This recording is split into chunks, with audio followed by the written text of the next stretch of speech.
Today we're going to be reviewing our real-world problems multiplying with mixed numbers. This is one that we went over in class, but let's just review it. There are 40 guests at a party. The first thing I'm thinking, well, they're telling me 40 guests. I better write down 40 guests. This is probably information I'm going to need for my problem. Each guest eats each guest eats 2 3/4 mini pizzas. Well, if they eat 2 3/4 mini pizzas, that's probably info I'm going to need to solve my problem. I better write it down. The question, how many mini pizzas do the guests eat all together? Why is this a real-world problem? If I'm having a party with 40 guests and I know that I can eat 2 3/4 mini pizzas, I have to think, how many will I need to serve all of my guests? So the question, you always have to ask yourself, what is the question? When it tells you how many, you know that that is the beginning of your question. How many mini pizzas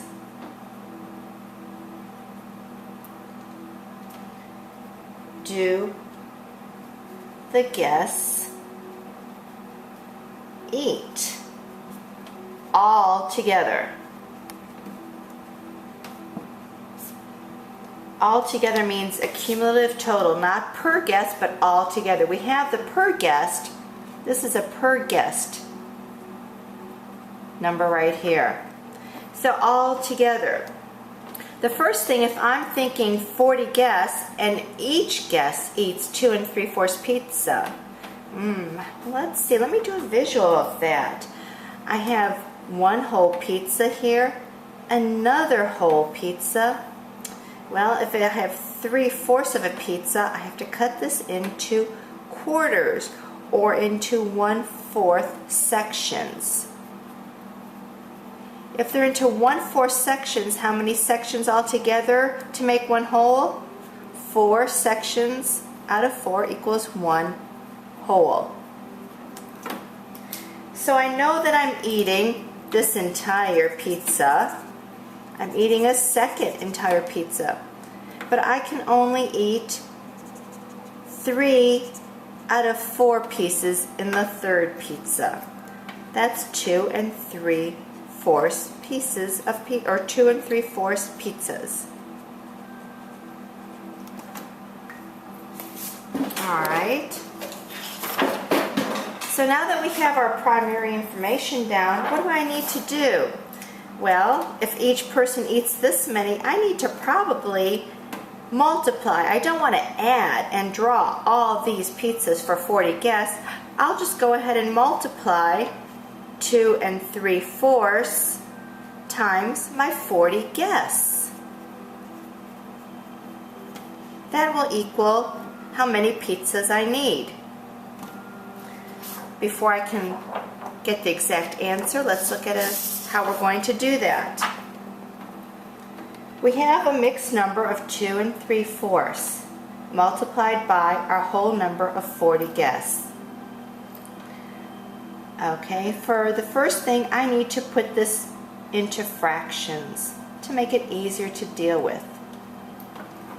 What do I do to a whole number, 40, to make it into a fraction? I put a 1 underneath it. Now with the mixed number, I need to multiply. 4 times 2 is 8. Put the 8 up here. Now I add the 3. That gives us 11.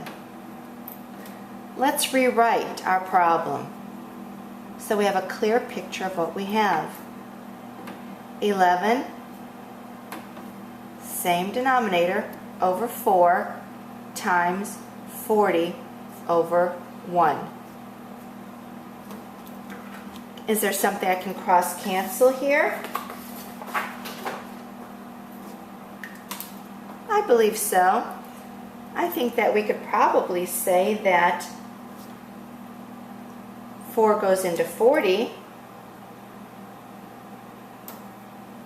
So we can divide 4 by 4. That gives us 1.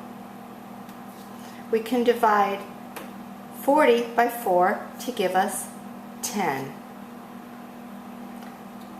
To rewrite that, I now have 11 over 1 times 10 over 1. At this point, we need to multiply.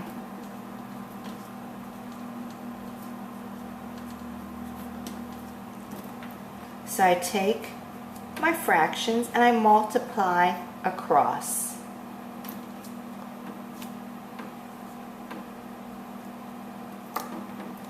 Now I have 11 times 10. Oh wow, what is that? Well, let me write it so it's more manageable for me. 0 times 1 is 0. 0 times 1 is 0. Okay, the 0 is going to sleep. He had enough fun, so he's sleeping. Well, the number 1 wants to visit with his upstairs neighbor, so let's say 1 times 1 is 1. He has to see this neighbor as well. 1 times 1 is 1. Now he's going to sleep. So we're going to add these together. 0 plus 0, 0. 0 plus 1, 1. Bring down the 1. 110. All right. If we multiply across here, we get 110. 1 times 1 is 1. What do we see here? If we have a 1 for a denominator, we know that we can turn the numerator into a whole number. So our answer is simply a whole number of 110.